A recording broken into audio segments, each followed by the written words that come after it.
tout à fait la signature du crime organisé. Les faits divers avec Maxime Delan. Maxime, bonjour. Salut Benoît. Bonjour. Vas-y avec ton premier sujet. Je suis une histoire tellement fâchante. Tu le sais, Benoît, je te parle des événements de violence armée, les armes à feu qui sont dans les mains de nos jeunes. Puis je te le répète, je te l'ai dit plusieurs fois dans mes chroniques, à un moment donné, il va y avoir une tragédie qui va se produire, une personne innocente qui va mourir. Ben, c'est arrivé. Hier, en fin d'après-midi. On est dans le secteur de Bois-des-Filions, c'est tout près de Terrebonne.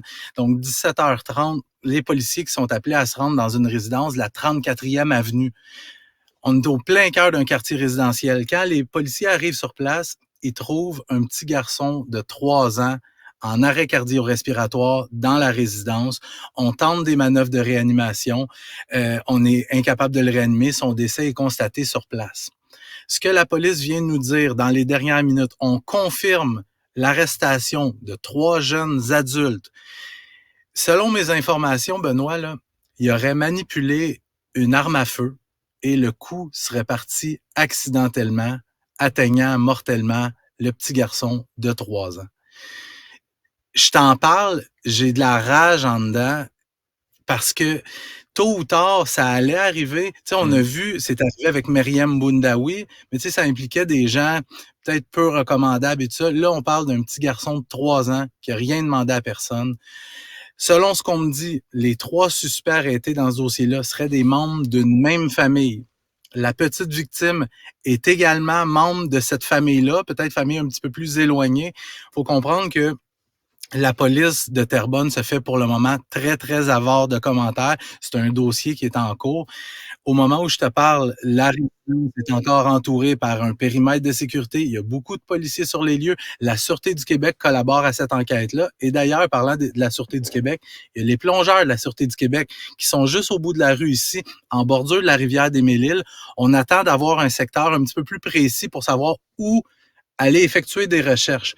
Parce que ce que les policiers disent pas, mais ce qu'on comprend, c'est qu'on pense que l'arme ayant servi à abattre, par accident, le petit garçon pourrait avoir été jeté dans la rivière. Tantôt, je me promenais dans la rue puis je voyais des enquêteurs passer de maison en maison. Bon, ce qu'on veut faire, c'est on veut demander aux citoyens s'ils ont vu quelque chose, mais je voyais aussi les enquêteurs à l'extérieur, dans l'entrée de cour de ces résidences-là, ouvrir les bacs de récupération, les poubelles, pour essayer de trouver des éléments peut-être incriminants dont auraient pu se débarrasser les suspects.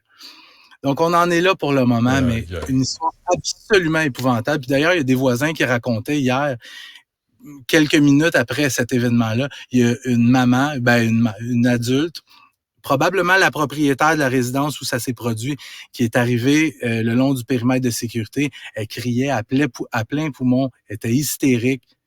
C'est un drame épouvantable. Mais c'est un drame, par exemple, qu'on a pu voir venir. Benoît, la violence armée, les armes à feu qui circulent librement dans les mains de nos jeunes, c'est ça qui arrive. C'est ça que ça donne.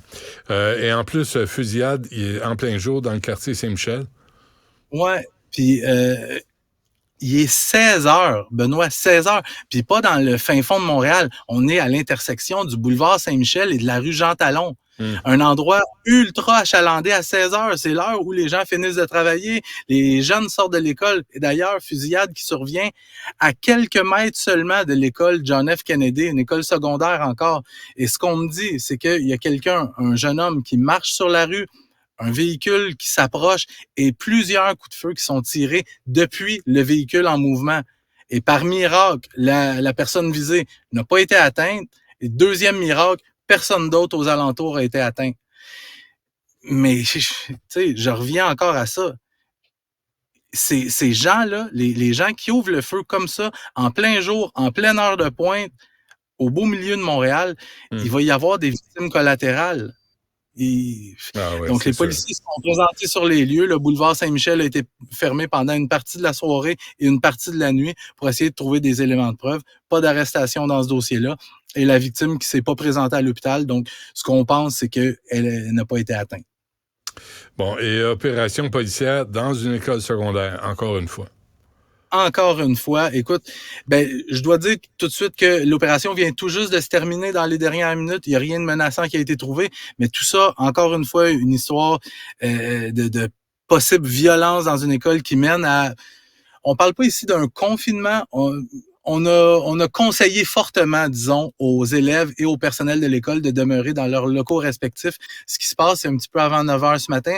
Il y a une étudiante de l'école qui est dans la cour et elle aperçoit un de ses camarades qui s'apparente à une arme à feu, qui la montre à un ami et qui la place dans un sac à dos ensuite. Et là, l'étudiante en question appelle au 911 pour raconter ça. La menace est prise suffisamment au sérieux pour qu'on dépêche beaucoup de policiers sur place. Donc, on a fouillé les alentours, les abords de l'école, on a fouillé à l'intérieur. Et d'ailleurs, il y a la direction de l'école qui a envoyé un message aux parents qui disait essentiellement « Je tiens à vous rassurer, la sécurité de notre communauté scolaire n'est pas compromise et soyez assurés que celle-ci demeure notre priorité. » Peut-être un petit message à la direction. Je comprends qu'on veut se faire rassurant, Ouais. mais s'il y a effectivement une arme à feu dans l'école, la sécurité est peut-être compromise. Ceci étant dit, il y a eu pendant 3 heures des recherches qui ont été faites autant à l'intérieur qu'à l'extérieur de l'école. Au final, il n'y a rien qui a été trouvé, rien de menaçant, mais l'enquête qui se poursuit. Mais où est cette possible arme à feu-là? Où est-elle? Très bien. Maxime Delan, merci. On se reparle À demain. demain, salut.